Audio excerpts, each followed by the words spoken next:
Clash ఏం రాలేదు. ఒకసారి వాళ్ళ గురువుని వాడు అన్నందుకు మీరు? అవును, జానీ నన్ను మాస్టర్ గారు అని పిలిచేవారు. ఏం మాట్లాను నేను జానీ, నేను ఎలక్షన్లో నుంచుంటున్నా ప్రెసిడెంట్గా అంటే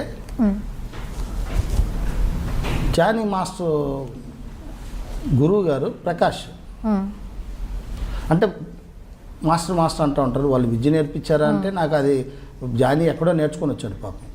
కాకపోతే ఎప్పుడు ప్రకాష్తోనే ఉండేవాడు. సో ఆ ప్రకాష్ని నేను అడిగేవాడిని, యూనియన్ భ్రష్టు పట్టిపోతుంది ఇన్ని మాట్లాడితే ప్రెసిడెంట్కి నువ్వు నుంచో అంటే నాకు ఇంట్రెస్ట్ లేదన్నాడు.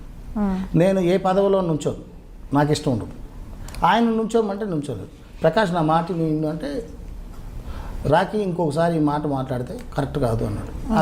ఆపేసి నా వారానికి జానీ మాస్టర్ ఫోన్ చేసి గురుగారు వస్తున్నాను, ఇంటికి వస్తున్నాను దా అన్న. పాల్ మాస్టర్ని కూడా రమ్మన్నాను, జానీ వస్తున్నాడు రాయా అని. నాకు పాల్ మాస్టర్ బాగా ఫ్రెండ్, మన డ్యాన్స్ మాస్టర్లో మేమిద్దరు మంచి ఫ్రెండ్స్. వచ్చాడు.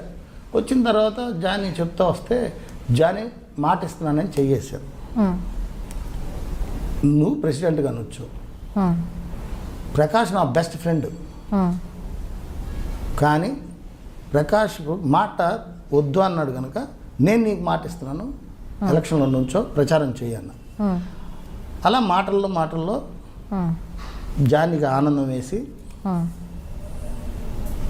వాడేంది మాస్టర్ ప్రకాష్ గాడు అన్నాడు. ఫాట్ మన వచ్చాడు, పాలు పడుకో అన్నాడు. లెగయా అన్నాడు. ఏంటి వాళ్ళ గురువుని రే అంటాడు అని షర్ట్ పట్టుకున్నాడు. అంటే ఇంకోసారి తాడు తీస్తాడు. మీ గురువు నా ఫ్రెండు, ఇక్కడ మాట తప్పాడు, మీ గురువు మళ్ళీ ప్రెసిడెంట్గా నుంచున్నాడు. ప్రెసిడెంట్గా ప్రకాష్ కూడా మళ్ళీ నామినేషన్ వేసాడు. వేయనన్నవాడు వేసావు, జానీని వేయి అన్నాను. ఇంకా వేయలేదు, వేస్తున్నాడు. సో నేను జానీకే సపోర్ట్ చేస్తున్నాను. పాల్ మాస్టర్ పెద్దోడా, నేను ప్రకాష్ గారికి సపోర్ట్ చేస్తాను. సో మీరు ఒకటిగా ఉండండి పాల్, నేను జానీకి మాట ఇచ్చాను, జానీతోనే ఉంటాను నేను. అది ఆనందం ఎక్కువైపో వాడేంది బచ్చగాడు మాస్టర్ ప్రకాష్ గారు అన్నాడు. దానికి కొట్టేశాడు. పాల్ లేదు, షాక్ అయ్యాడు. ఏమన్నారు నువ్వు, ఏమన్నావు పెద్దవాడు అంటే అన్న నేను ఏమంటే ప్రకాష్, అరే నీ గురువే కదా, రాకి శత్రువునైనా నువ్వు తిట్టినా ఒప్పుకోడు, మేమందరం ఫ్రెండ్స్, నీకోసం పెద్దోడు ఒంటరిగా వచ్చేసి నీకోసం సపోర్ట్ చేస్తానంటే నువ్వు అలా అనకూడదంటే వెళ్ళిపోయి జానీ రెండో రోజు ఫోన్ చేసి మాస్టర్ గారు సారీ క్షమించండి అన్నారు.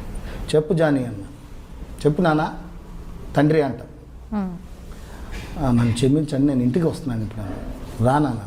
వచ్చాడు. వచ్చి ఎప్పుడు కౌగిలించుకొని మిమ్మల్ని బాబాయ్ అని పిలుస్తాను. ఏనా లేదు, మా నాన్న చనిపోయాడు, మా నాన్న ప్లేస్లో మిమ్మల్ని చూస్తున్నాను అన్నాడు. చాలా ఆనందం వేస్తుంది. తర్వాత ఒకరోజు ఇంకా అది చంప మీద కొట్టిన దానికి నన్ను ప్రేమిస్తున్నాడు. అంటే ఎందుకు కొట్టాను, ఓహో తను అర్థం చేసుకున్నాడు ఆ బిడ్డ. సో అక్కడ నుంచి ఒకరోజు పానీపూరి సినిమా షూటింగ్ జరుగుతుంటే బాబాయ్ రంజాన్కి మీరు పిన్ని పిల్లలు అందరూ మన ఇంటికి భోజనానికి రావాలని వస్తానన్నాడు. ఎక్కడ బాబాయ్ షూటింగ్ అన్నాడు. ఏదో మాల్లో జరుగుతుంది, సాంగ్ జరుగుతుంది, అక్కడికి వచ్చాడు. కూర్చున్నాడు కాసేపు. మధ్యాహ్నం బ్రేక్, భోజనం టైం, భోంచేద్దాం రా అన్న. కాదు బాబాయ్ మీరు రాండి అనేసి ఆ షో పెద్ద కాంప్లెక్స్ అది,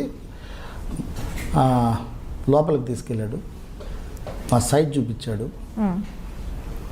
కుర్తా పైజామా 10,000 ఎంతో డబ్బులు అక్కడ కట్టేశాడు. బాబాయ్ మీకు నచ్చిందా అన్నాడు. ఏంటి అన్నా, మాట ఈ డ్రెస్తో రంజాన్కి ఇంటికి రావాలి మీరు. చెప్పులు దొరకలేదు, అది రెడీ చేసి మళ్ళీ ఇంటికి పంపించాడు. నరసింహని వాళ్ళు జానీ దగ్గర ఉంటారు. సో నా లైఫ్లో మర్చిపోయాడు జానీ. ఎవరు చేస్తారమ్మా ఈ కాలంలో, నిజంగా ఆడు చాలా మంచోడాడు. కోపమే కానీ క్షణిక కోపమే. అంటే కోపం అంటే ఏం లేదు, నాలాగనే ప్రేమిస్తాడు అందరినీ, మోసం చేస్తే బాధపడతాడు. నేనా లెఫ్ట్ అండ్ రైట్ ఆడేస్తాను, ఆ బిడ్డ కొంచెం ఓపిక పడతాడు. అట్లా జాని నాకు బట్టలు పెట్టి చెప్పులు కిరు చెప్పులు కొనిచ్చి పంపించి ఆ డ్రెస్ వేసుకొని నేను రంజాన్ రోజు వాళ్ళ ఇంటికి వెళ్ళి వాళ్ళ అమ్మ పాదాలు మొక్కితే మొక్కద్దు అంటాడు. జాని మొక్కడు అంటే ముస్లిమ్స్లో వాళ్ళకు ఒక సాంప్రదాయం ఉంటుంది. సో లేదు జాని నువ్వు ఏం మాట్లాడతావు అంటే వద్దు మాస్టర్ గారు, నేను పాదాభివందనాలు చేసుకుని భోజనం కాడ జాని నాతో కూర్చొని నాకు వడ్డించి, అది నా లైఫ్లో మర్చిపోను. జానీలో ఆ గొప్పతనం చూశాను. నేను జానీకి డ్యాన్స్ నేర్పలేదు, నా దగ్గర డ్యాన్సర్గా చేశాడు. చెప్తాడు అప్పుడప్పుడు, నాకు అన్నం లేదు గురువుగారు, అన్నం లేని టైంలో మీ దగ్గరికి వచ్చి నుంచుంటే ఎవరు కుర్రాడు అని చెప్పి సాంగ్లు వేస్తే ఆ సాంగ్ డబ్బులతో నేను రెంట్ కట్టుకొని అన్నం తిన్నాను. చాలు, నాకు అది చాలు. అంతే. అది జానికి. ఇప్పుడు నేను ఏదైనా నాకు ఎక్కువ బాధ వచ్చింది అనుకో, ఏడుపు వస్తుందంటే జానికి ఫోన్ చేస్తాను. ఏమన్నా జానీ అంటే గురుగారు ఎలా ఉన్నావు ఏంటి, జానీతో షేర్ చేసుకుంటాను. ఎందుకు ఆ బిడ్డ అంటే ఇక మిగతా బిడ్డలకి షేర్ చేసుకోలేను అంటే సత్యగారికి ఫోన్ చేస్తే బెబ్బెబ్బే అట్టాడు పెట్టేస్తాడు. గురుగారు మళ్ళీ చేస్తానంటాడు. ఓహో ఏంట్రా నాయన. ఇంకా శేఖర్కి ఫోన్ చేస్తే కట్ చేస్తాడు, వద్దు. ఒకసారి బాధ ఎక్కువైనప్పుడు చాలామందికి ఫోన్ చేస్తుంటాను. మా గురువు గారికి అమ్మా నాన్న గుర్తొచ్చినప్పుడు అది నాకు ప్రేమ ఎక్కువైపోద్ది. అట్లా జానీ మంచి హృదయం గల బిడ్డ జానీ కూడా. సో ఇండస్ట్రీలో అంతా కొరియోగ్రాఫర్స్ కానివ్వండి, డైరెక్టర్స్ అందరూ ఇలాగే ఉన్నారా? అడగడం ఓన్లీ అంటే నేను అడగను, కొందరు అడుగుతారు. అది శివశంకర్ మాస్టర్ ఉన్నారు, ఎక్కడ షూటింగ్ చేడితే అక్కడికి వెళ్తాడు. నమస్కారం డైరెక్టర్ గారు, ఒక్క సాంగ్ ఇవ్వండి అంటాడు. అది ఆయనకి అది కరెక్ట్, ఆయనకి సెట్ అయింది అది. ఇప్పుడు ఎన్టీ రామారావు గారు ఏం బ్రదర్ చెప్పండి, మరి ఆయనకి అలవాటు అయింది అది. నాగేశ్వరరావు గారికి అది అలవాటు కాలేదు. మరి ఏంది కరెక్ట్ రామారావు గారిది తప్పనాలా? రామారావు గారిది కరెక్ట్, ఈయన చిరంజీవి గారు అంటాడు. మరి ఆయనకి సెట్ అయింది అది. నాకు ఇలా సెట్ అయ్యి ఏడుస్తుంది, ఏం చేయాలి? ఓకే. సో ఇండస్ట్రీలో ఇప్పుడు నేను కొంతమంది డైరెక్టర్స్ గురించి చెప్పాను, హీరోస్. సో ఎలా చూసినా కొంతమందిని మీరు తిట్టారు, కొంచెం కాంట్రవర్సీస్ అయ్యాయి, ఇలా అయ్యాయి కదా. మరి కమింగ్ మీ జనరేషన్ పక్కన పెట్టినా ఇప్పుడు మీ అబ్బాయిని కూడా ఆర్టిస్ట్గా తీసుకొద్దామని అనుకుంటున్నారు. అవును, అనుకోలేదు, అనుకునేసారు. మరి ఎఫెక్ట్ అవుతుందంటారా? రాకేష్ మాస్టర్ నన్ను అలా అన్నారు, వాళ్ళ కొడుకుని నేను ఎలా ఎంకరేజ్ చేస్తాను, అసలు ఎలా రాణిస్తాను, అలా ఏమని అంటారా? ఒక మాట చెప్తాను. మొన్న మా భార్య గారు కూడా ఇదే మాట అన్నారు, వాడి జీవితాన్ని నాశనం చేస్తున్నాం అనేసి. నేనేం చేయలేదు, ఆ తల్లి బాధపడ్డంలో కూడా తప్పులేదు. లేదు నాన్న లక్ష్మి, నాకు కొన్ని నిర్ణయాలు ఉన్నాయంటే, మీ దగ్గరికి ఇంటర్వ్యూకి వస్తున్నానంటే వణుకుతుందా, హై డ్రీమ్కి వెళ్తున్నానంటే మళ్ళీ ఏం మాట్లాడాలనుకుంటున్నారు అని నాతో ఎదురుబడి మాట్లాడలేదు. సరే ఫోన్లో అన్న తృప్తిగా మాట్లాడుతుంది. చాలా బాధపడ్డా, కళ్ళల్లో నీళ్ళు వచ్చింది. నా బిడ్డ జీవితాన్ని నాశనం చేయాలని నేను ఏ రోజు ఏ తండ్రి అన్న అనుకుంటాడమ్మా? లేదు. నేను తిట్టిన వాళ్ళు, ఇప్పుడు కృష్ణవంశీని తిట్టింది తప్పు ఉంటే కృష్ణవంశీని వచ్చి మీ మీడియాలో కూర్చోమని, హై డ్రీమ్లో కూర్చోమని ఎదురుగా మాట్లాడదాం. రానప్పుడు ఏం చేస్తాం? కృష్ణవంశీ ఎందుకు తిట్టానో అది అర్థం చేసుకోవాలి. అది అర్థం చేసుకొని మాస్టర్ని నిజమే కదా, మనం 11 రోజులు నా టైం వేస్ట్ చేశాడు కదమ్మా, నేను కరెక్టే అన్నాను. వర్మ పిలిపించి చొప్పు తీసుకొని ఇలా అంట లేడీస్ని పక్కన కూర్చోబెట్టు, ఇది తప్పు కదమ్మా. రాము వాట్ మాస్టర్జీ అని భుజం మీద చేయడం తప్పు కదమ్మా.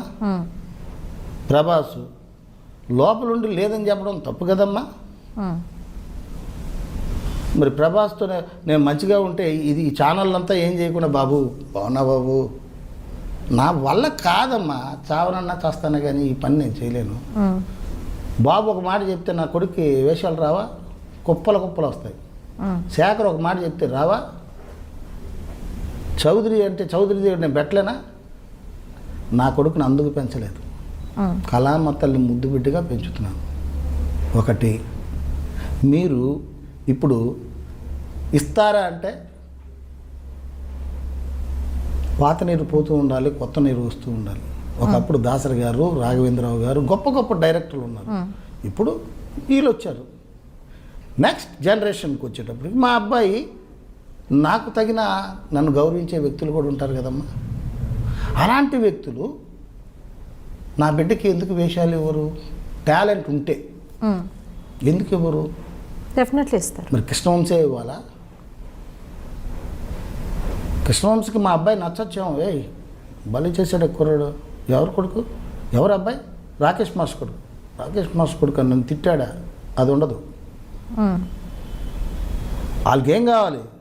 క్యారెక్టర్లో ఈ అబ్బాయి పనికి వస్తాడంటే డెఫినెట్గా ఇస్తారు. రాకేష్ మా నాకు అతనికి వ్యక్తిగత విషయాలు ఏమీ లేదు. ఆ చక్రం సినిమా వరకే, అంతకుమించి ఏమీ లేదు. సో ఇవ్వచ్చేమో, ఇవ్వకపోవచ్చేమో. రెండు విధాలుగా చూడాలి కదా మనం. అవును. సో అందుకని పాజిటివ్ నెగిటివ్ రెండు ఉంటాయి. రెండు నాకు తెలుసు, రెండు ఉంటాయని నాకు తెలుసు. మరి ఇవన్నీ తెలిసినా కూడా లైక్ మీ మైండ్ సెట్ చాలా గ్రేట్. ఎందుకంటే చాలామంది 100%లో 99% అంతా అవతల పర్సన్తో మాట్లాడితే వాళ్ళ దగ్గర నుంచి మనకేం వస్తుంది? మాట్లాడాలి, ఎలా మాట్లాడుతూ ఛాన్స్ రప్పించుకోవాలి. ఇలా చేస్తేనే ఛాన్సెస్ వస్తాయి, ఇలా చేస్తేనే డబ్బులు సంపాదించుకోగలం, కొన్ని వెనకేసుకోగలం అని ఆలోచిస్తారు. కానీ చాలా తక్కువ మంది మాత్రమే మనసులో ఏముంటుందో స్ట్రైట్ ఫార్వర్డ్గా మాట్లాడతారు. అవుతే అవ్వని, అయితే ఏంటి, నాకున్నది నాకుంది, సంపాదించుకున్నది సంపాదించుకుంటాను అని చాలా తక్కువ మంది మాత్రమే ఈ మైండ్ సెట్తో ఉంటారు. సో ఎప్పుడన్నా అనిపించిందా మీ దగ్గర ఉన్న వాళ్ళు మంచి మంచి పొజిషన్లో ఉన్నారు, నా కొడుక్కి నేనేమి ఇవ్వలేకపోతున్నాను అన్నట్టు? నేను ప్రతిరోజు మా అబ్బాయితో మాట్లాడతాను. నైట్ చెప్పానుగా, నైట్ నేను ఒక ప్రపంచానికి వెళ్తూ ఉంటాను. సో మా అబ్బాయికి దానికి ముందు చెప్తాను, నేను తండ్రిగా అర్హుణ్ణి కాదు, నన్ను గురువుగానే చూడు. పడుకునేటప్పుడే నా గుండెల మీద కాలేయి, తండ్రి మీద గురువు మీద వేయద్దు. సో నేను మీకు ఏం సంపాదించలేదు. సొంత ఇల్లు ఒకటి బోరబండలో ఉంది. సో నేనేం మీకు సంపాదించలేదు, కారు ఇవి మీకు ఇవ్వలేదని ఫీల్ అవ్వకండి అంటే నాకు అవన్నీ లేదు నాన్న అన్నాడు.